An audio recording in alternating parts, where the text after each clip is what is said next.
குக்கிங்கில் என்ன பார்க்க போகிறோன்னா ஈஸியாக செய்கிற தேங்காய் பால் சாதம். வாங்க எப்படி செய்கிறதுன்னு பார்க்கலாம். நம்ம கொஞ்சமாக எண்ணெய் சேர்த்துக்கலாம். ஒரு 2 ஸ்பூன் அளவு நெய் சேர்த்துக்கலாம்.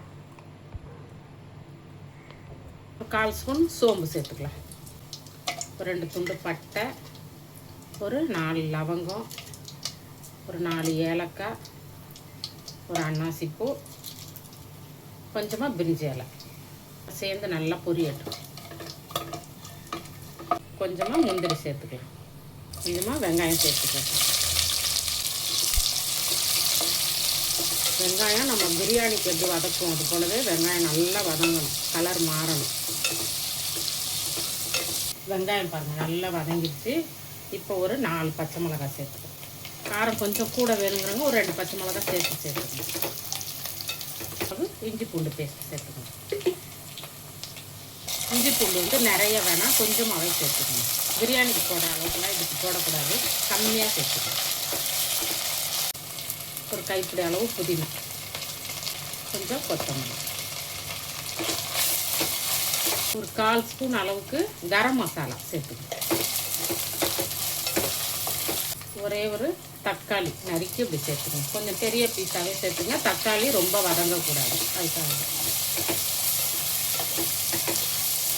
எப்பவும் போல் பிரியாணி போல் பாஸ்மதி அரிசிக்கு 1 கிளாஸ் அரிசிக்கு 1.5 கிளாஸ் தண்ணி அது போல் நம்ம சேர்த்துக்கலாம். அதுக்கு பதில் நான் இப்போ வந்து தேங்காய் பால் சேர்க்குறேன்.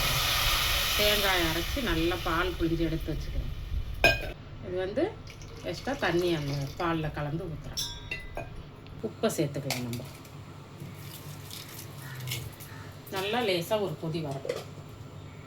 போட்ட தேங்காய் பால் நல்லா கொதிச்சிருச்சு. இப்போ நம்ம வந்து இது கூட அரிசியை சேர்த்துக்கலாம்.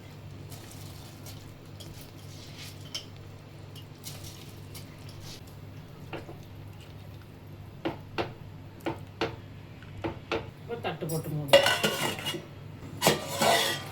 நம்ம அரிசி ஒரு பாதி அளவு வெந்தோடனே ஒரு ஸ்பூன் அளவு லெமன் ஜூஸ் சேர்த்துக்கணும்.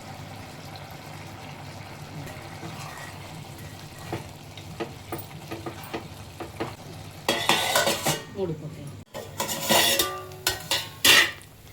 இப்போ இந்த சாதம் வந்து ஒரு 3/4 வாசி அளவு வெந்துருச்சு பாருங்க. இப்போ வந்து நம்ம இதை வந்து தம்மில் போட்டுடலாம்.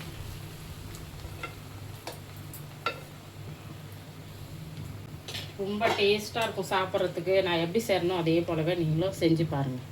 கொஞ்சம் புதினா, கொஞ்சமாக கொத்தமல்லி போட்டு இதை வந்து தம்மில் போட்டுடலாம். இப்போ 1 ஸ்பூன் அளவு கொஞ்சம் நெய் வேணுன்னா சேர்த்துங்க, வேணாங்கிறவங்க எண்ணெயே சேர்த்துக்கலாம். இதை கொஞ்சமாக நெய் போட்டு நம்ம மூடி வச்சிடலாம். இந்த இடிக்கல்லை எடுத்து வச்சு ஒரு 5 நிமிஷம் சிம்மில் வைங்க. அவ்வளோதான் தம். நம்ம சாதத்தை திறந்து பார்ப்போம். அருமையாக ரெடி ஆகிடுச்சு பாருங்கள். தேங்காய் பால் சாதம் நல்லா உதிரியாக ரெடி ஆகிடுச்சு.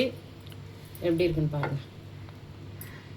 அப்புறம் நம்ம தேங்காய் பால் சாதம் ரெடி ஆகிடுச்சு. நீங்களும் உங்கள் வீட்டில் செஞ்சு சாப்பிட்டு பார்த்துட்டு எப்படி இருக்குங்கிறத கமெண்ட்டில் சொல்லுங்கள். வீடியோ பிடிச்சிருந்தா சேனலை சப்ஸ்கிரைப் பண்ணி சப்போர்ட் பண்ணுங்கள். நன்றி.